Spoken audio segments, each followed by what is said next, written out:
الحمد لله يستعينه وأستغفره ونؤمن به ونتوكل عليه ونعوذ بالله من شرور أنفسنا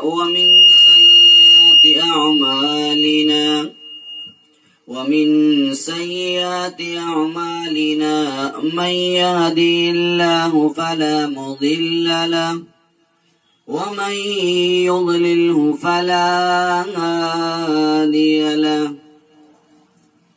وأشهد أن لا إله إلا الله وحده لا شريك له ونشهد أن سيدنا وحبيبنا وسندنا ونبينا ومولانا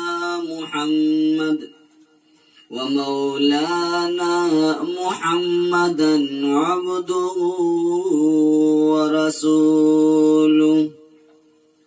أما بعد فأعوذ بالله السميع العليم من الشيطان الرجيم. بسم الله الرحمن الرحيم.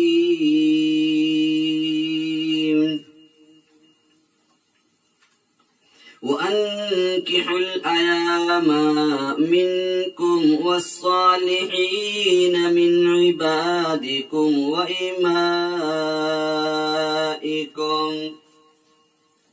قال رسول الله صلى الله عليه وسلم: الدنيا كلها متاع وخير متاع الدنيا المرأة الصالحة.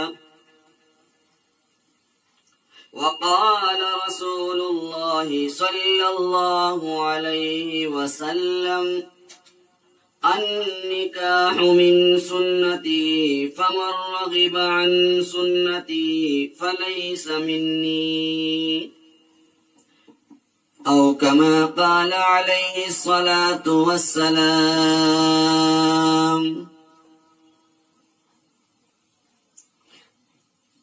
اللهم صل على محمد وعلى آل محمد كما صليت على إبراهيم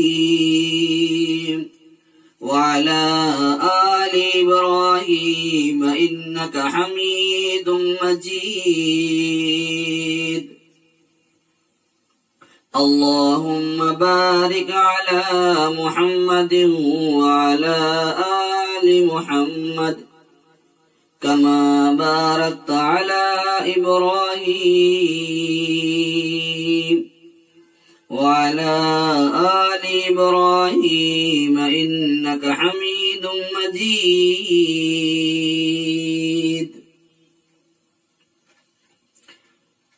میرے محترم بزرگوں اور دوستو،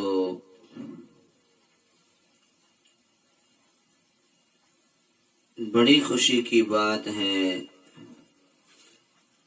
کہ آپ حضرات اپنا قربانی وقت دے کر یہ دین کی باتیں سننے بیٹھے، جمع ہوئے. دعا کریں کہ آپ صلی اللہ علیہ وسلم کے اخلاق حسنہ اللہ پاک ہم سب کو بھی نصیب فرمائے، اور اس دین متین پر چلنے کے لیے، عمل کرنے کے لیے، اور اس دین کا جو اصل نمونہ ہے آپ صلی اللہ علیہ وسلم جس طرح سے اس دین کی ذمہ داری ہمیں دے کر گئے، اللہ پاک ہمیں وہ ذمہ داریاں پورے طریقے سے عملی طور پر اور علمی طور پر، اخلاقی طور پر اپنی زندگیوں میں لانے کے لیے قبول فرمائے. تو میرے محترم بزرگوں اور دوستوں، دیکھیے میں نے آپ حضرات کے سامنے سورہ نور کی آیت کریمہ کا ٹکڑا تلاوت کیا، تو آج میرا مقصد اور منشا آپ حضرات کے سامنے یہ ہے کہ نکاح کے فضائل بیان کیے جائیں، نکاح کے اندر ہونے والی لغویات کو بیان کیا جائے، واہیات پنے کو بیان کیا جائے کہ اصل دین نکاح کے اندر ہم کتنا شامل رکھتے ہیں اور رسم و رواج ہم نے اپنے اندر کتنے داخل کیے ہوئے ہیں، نکاح اصل کس انداز سے ہونا چاہیے، نکاح کو کیسے ہمیں ادا کرنا چاہیے، اور ہم اس نکاح کے بارے میں کس طرح اپنے معاشرے کو بگاڑ چکے ہیں۔ افسوس ہے آج ہمارے حالوں پر۔ تو میرے بزرگ اور دوستو، اللہ پاک نے ارشاد فرمایا کہ اور جو تم میں جو بے نکاح ہیں ان کا نکاح کر دیا کرو، اور تمہارے غلام اور لونڈیوں میں جو اس کے قابل ہوں ان کے بھی نکاح کر دیا کرو۔ تو اس نکاح کا ثبوت ہمیں قرآن اور حدیث کی روشنی میں ملتا ہے، مگر ہم کیا قرآن و حدیث کی بتلائی ہوئی باتوں کے مطابق اس ایک عمل کو کرتے ہیں، یا معاشرے میں چلی ہوئی آ رہی رسم کے مطابق اس کام کو انجام دیتے ہیں؟ دیکھیے میرے محترم بزرگ اور دوستو، آج ہمارے بیاہ شادی اور نکاح کے طریقے الف سے یا تک ایک طرفہ بدل کر رہ گئے ہیں۔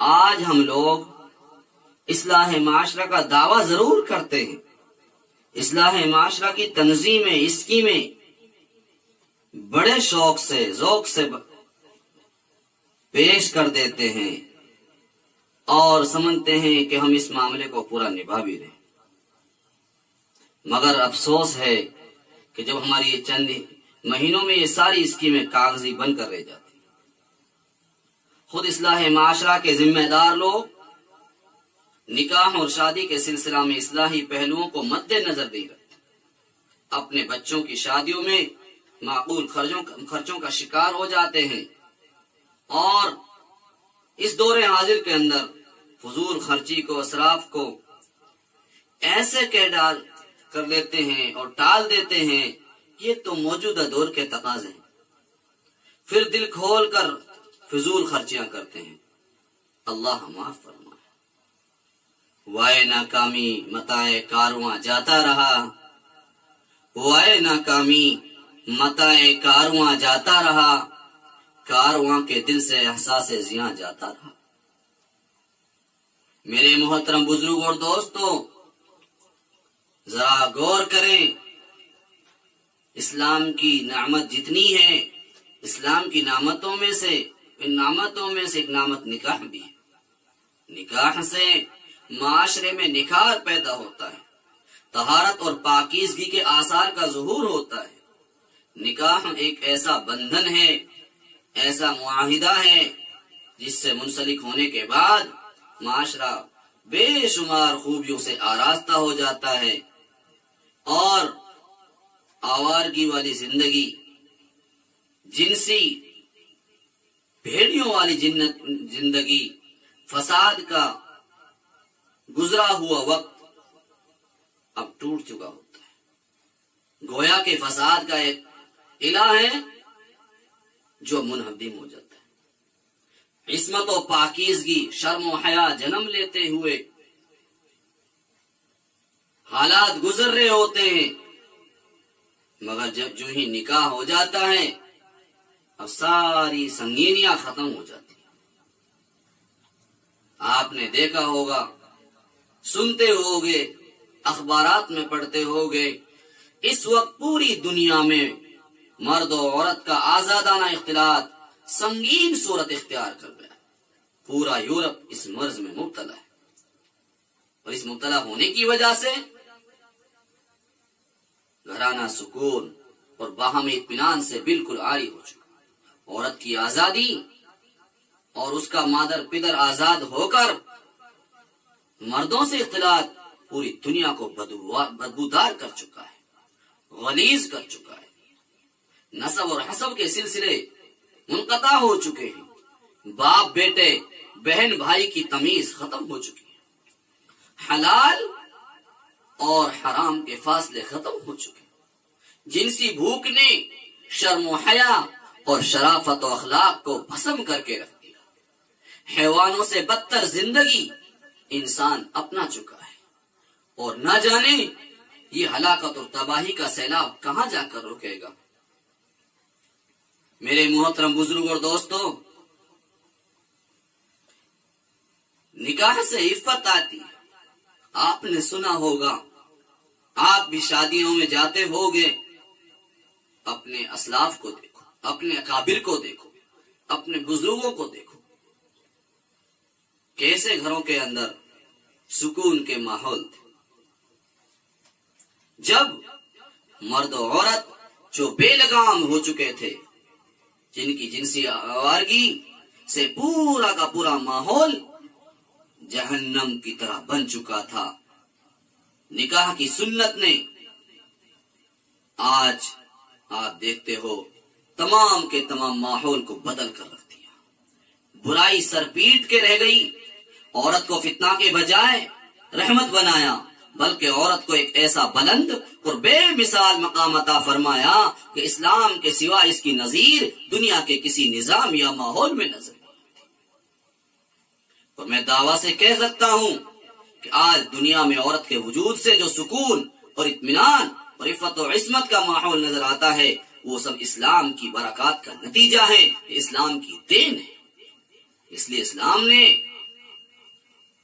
اور اس دین اسلام نے اور آپ صلی اللہ علیہ وسلم کے اخلاق حسنہ بے حد اسرار سے نکاح کے سلسلے کو قائم کرنے پر آپ نے زور دیا، معاشرے کو جنت نظیر بنا کر رکھ دیا گیا۔ میرے محترم بزرگ اور دوستو، ذرا غور کریں، یہ نکاح کیسی برکت کی چیز ہے۔ جب نکاح آیا تو نکاح سے عفت آئی، نکاح سے عزت آئی، نکاح سے عظمت آئی، نکاح سے رفعت آئی، نکاح سے طہارت آئی، نکاح سے پاکیزگی آئی، ماحول پاکیزہ بنا، زندگی پاکیزہ بنی، گھر پاکیزہ بنا، دل و دماغ پاکیزہ بن گئی، اور معاشرہ جنت نظیر بن گیا۔ یہی وجہ ہے کہ قرآن کریم نے اعلان فرما دیا اور فرمان خداوندی جاری کر دیا کہ وَأَنكِحُوا الْأَيَامَ مِنكُمْ وَالصَّالِحِينَ مِنْ عِبَادِكُمْ وَإِمَائِكُمْ، کہ مرد و عورت کو نکاح کی لڑی میں پرو دیا جائے، صالح اور نیک مرد نکاح کے معاہدے سے منسلک ہو جائے۔ میرے محترم بزرگ اور دوستوں، عام مرد اور عورت کو حکم دیا گیا کہ نکاح کرو تاکہ معاشرہ عفت اور پاکیزگی کا شاہکار بن جائے اور تم ایک پاکیزہ ماحول کا حصہ بن جاؤ۔ خصوصیت سے قرآن حکیم نے صالحین کو، اللہ کے نیک بندوں کو، برگزیدہ ہستیوں کو، اولیاء اللہ کو نکاح والی زندگی اختیار کرنے کا حکم دیا تاکہ یہ لوگ معاشرے میں مثال بن جائیں اور لوگ دیکھا دیکھی ان پاک باز ہستیوں کی اتباع شروع کر دے کہ جب اللہ کے نیک بندے نکاح جیسی اہم لڑی میں اپنے آپ کو پرو رہے ہیں، سمو رہے ہیں اور نکاح کے معاہدے کو اپنے لیے اختیار کر رہے ہیں، تو ہمیں بھی اس راستے کو ہنسی خوشی اختیار کر لینا چاہیے تاکہ قرآن اور رحمان کی خواہشات کو پورا کیا جا سکے۔ میرے محترم بزرگوں اور دوستو، قرآن کریم نے صالحین، نیک بندوں اور بزرگوں اور اللہ تعالی کے نیک بندوں یعنی اولیاء اللہ کو نکاح کا حکم دیا۔ معلوم ہوا کہ قرآن کریم کی نظر میں نیکی اور نکاح متضاد راستے نہیں، بلکہ نیکی کو نکاح سے منسلک کر دیا۔ معلوم ہوا ہمت ہوتے ہوئے، طاقت ہوتے ہوئے، استطاعت ہوتے ہوئے نکاح نہ کرنا نیکی اور تقوی کا منہ چڑھانا ہے۔ بغیر نکاح کے زندگی گزارنا عیسائی، راہبوں یا ہندوؤں کی جیسی رسم ہے، یہ جوگیوں کی رسم ہے۔ مسلمان ہو اور نکاح سے نفرت، ایسا نہیں ہو سکتا۔ یہ مسلمانوں کا، بزرگوں کا، ولیوں کا، صالحین کا کام نہیں ہو سکتا۔ معلوم ہوا مزے لے لے کر یہ بیان کرنا کہ فلاں بزرگ نے عمر بھر شادی نہیں کی، یہ کوئی کمال کا بیان نہیں، بلکہ کسی کی نیکی اور پاکیزگی کو مجروح کرنا ہے۔ شادی نہ کرنا متاحل زندگی کے بجائے، ایک دیندارانہ زندگی کے بجائے، قرآن اور حدیث والی زندگی کے بجائے، اللہ اور اس کے رسول کی محبوب پسندیدہ زندگی گزارنے کے بجائے ایک اللہ کے دشمنوں کی جیسی زندگی گزارنے کو ایک آدمی پسند کر رہا ہے۔ اور بڑے فخر سے آج یہ باتیں کہی جاتی ہیں، یہ دیکھیے فلاں ملنگ صاحب تھے، اس نے عمر بھر شادی نہیں کی، اس حضرت صاحب نے عمر بھر سلسلہ ازدواج قائم نہیں کیا، وہ بہت پہنچے ہوئے حضرت تھے، بہت اونچی ہستی تھی۔ یہ حضرت اس قابل ہیں کہ انہیں قومی خائن اور مجرم قرار دیا جائے، کیونکہ قرآن کریم نے تمام حضرتوں کو نکاح کا سلسلہ قائم کرنے کا حکم دیا۔ کوئی حضرت خدا اور رسول کے احکامات سے بغاوت کر کے کوئی حضرت نہیں بن سکتا۔ ایاکم و ایاہم، ایسے لوگ نیکی سے بہت دور ہیں، بلکہ انہیں قومی سانڈ قرار دیا کر اور ان کو ایسا کوئی ایوارڈ بھی دیا کہ یہ قومی سانڈ ہے۔ خدا کے لیے قرآن کریم کا مذاق نہ اڑاؤ، سنت رسول کی تضحیق نہ کرو، وہی زندگی اپناؤ جو خدا اور رسول کو پیاری لگتی ہو۔ محترم بزرگوں اور دوستوں، نکاح ایک ایسا پاکیزہ اور مقدس سلسلہ ہے جو تمام انبیاء علیہ السلام کی مقدس زندگیوں میں جاری اور ساری ہو چکا تو رہا۔ قرآن حکیم نے اس سلسلے میں انبیاء کا تذکرہ نہایت فصاحت و بلاغت سے بیان فرمایا۔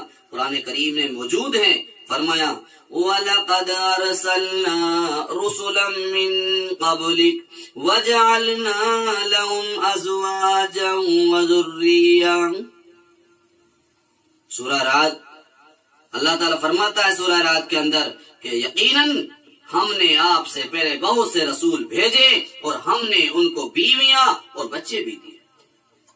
نکاح کی اس سے زیادہ اہمیت اور کیا ہو سکتی ہے؟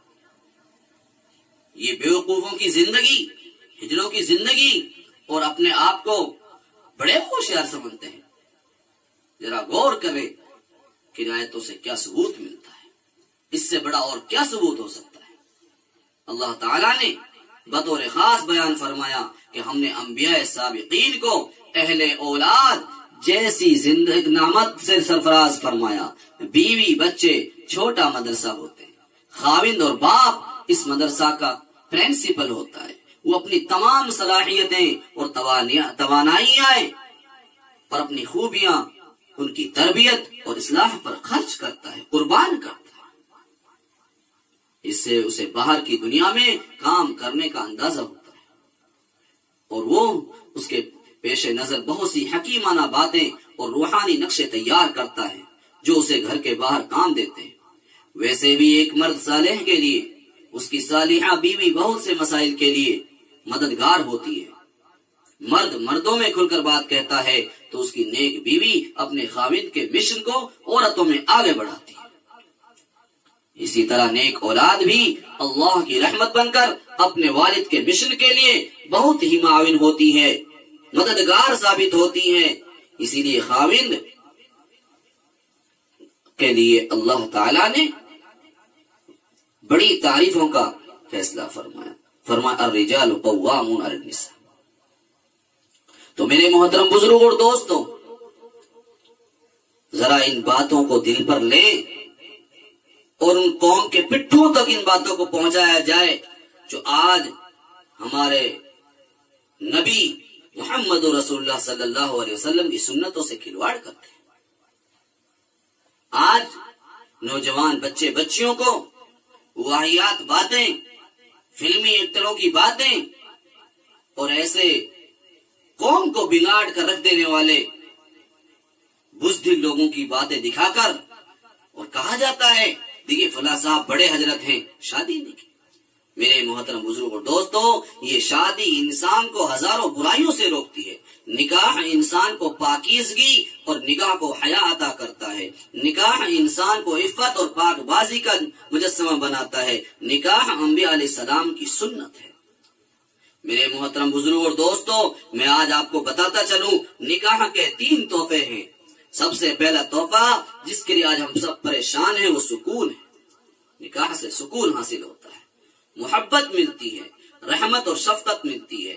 انسان کتنا بڑا سرمایہ دار کیوں نہ بن جائے، دنیا کے 5 ہائی لیول کے اسٹار ہوٹلوں میں ٹھہرے، بادشاہوں کے محلات میں قیام کرے، مگر گھر کا سکون اس کو ہر وقت یاد آتا ہے۔ ازدواجی زندگی نے ایک ایسا لازوال سکون بخشا ہے کہ انسان گھر میں آتے ہی آدھے غم کو بھول جاتا ہے۔ ذرا غور کریں میرے بھائی اور دوست، آج افسوس ہے ہمارے حالات۔ ذرا ہمیں معلوم ہونا چاہیے کہ اس نکاح سے پیار اور محبت بڑھتی ہے۔ یہ اللہ کی ایسی نعمت ہے کہ جن کے لیے ہر انسان ترستا رہتا ہے۔ مجرد انسان پیار اور محبت کا صلہ رحمی کا ہوگر کس طرح ہو سکتا ہے؟ اس کے لیے اللہ تعالیٰ نے نکاح کو ذریعہ تربیت بنایا۔ میرے محترم بزرگ اور دوستو، ذرا ہمیں معلوم ہونا چاہیے یہ نکاح کیا پیاری چیز ہے۔ ارشاد فرمایا محبوب کریم صلی اللہ علیہ وسلم نے کہ بہترین دنیا کی چیزوں میں سے بہترین چیز کیا ہے؟ دنیا کی خیر میں سے بہترین خیر کیا ہے؟ فرمایا کہ نیک صالح عورت کا مل جانا، نیک صالح بیوی کا مل جانا۔ میرے محترم بزرگ اور دوستو، جو آدمی نکاح کرتا ہے اس نکاح سے پیار کا سلیقہ آتا ہے، نکاح سے الفت کے ضابطے بستے ہیں اور ضابطے بنتے ہیں، نکاح سے دل میں شفقت کے سوتے پھوٹتے ہیں۔ نکاح شفقت اور محبت کے اطوار اور طریقے بتاتا ہے۔ نکاح اپنے ملنے والوں سے رحمت اور شفقت کے طریقے سکھلاتا ہے۔ نکاح قناعت اور ایک ہمت کی باتیں سکھاتا ہے۔ جو نکاح کر لیتا ہے اس کے اندر ایک ہمت پیدا ہوتی ہے۔ میرے محترم بزرگ اور دوستو، آپ جتنے حضرات بیٹھے ذرا سوچیں کہ اگر خاوند ہے تو صرف اور صرف اپنی بیوی کا ہو کر رہتا ہے، اگر بیوی ہے تو صرف اور صرف اپنے خاوند کے ہو کر رہتی ہے، اور اسی طرح رہے۔ نکاح نے سکھایا ہے جس سے معاہدہ کرو پورا کرو۔ نکاح نے بتایا